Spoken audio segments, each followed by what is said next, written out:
Thanks, Alan. A lawsuit filed in Washington, D.C. over the federal red snapper season in the Gulf. Two environmental groups are challenging next year's recreational season for federal waters. Christopher Saul explains why commercial fishermen around here actually support their efforts.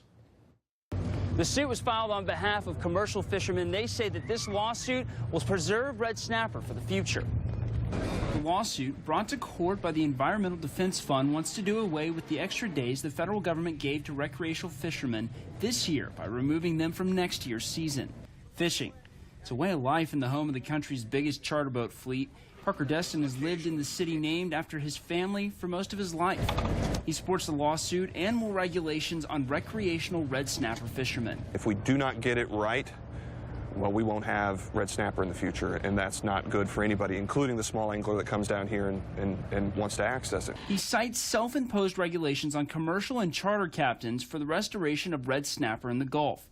He believes it's the small anglers' turn to help out. If we can figure out a way that recreational anglers can get more access, limit the amount of recreational anglers that are going to access the fishery, and bring them into sustainable compliance, you'll see more fish than we know what to do with within the next 10 to 15 years. Some anglers agree with him. Got hooked on the black and red snapper a couple years ago down here in Florida.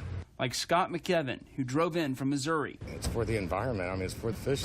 I mean, you can't overfish.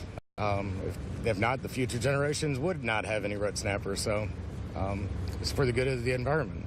Others, like Chuck Clark, say it's too much to ask. You know, as somebody that comes once a year, you know, we appreciate the fishing, and red snapper is great food. Destin hopes the suit brings permanent change. A lot of the growth and the bouncing back of, if you will, of what we're seeing in red snapper can be directly attributed to the commercial sector becoming into compliance and sustainable, along with the charter fishing. Destin says that the federal government estimates the total red snapper population at 20% of historic levels. In Destin, Christopher Saul, Channel 3 News.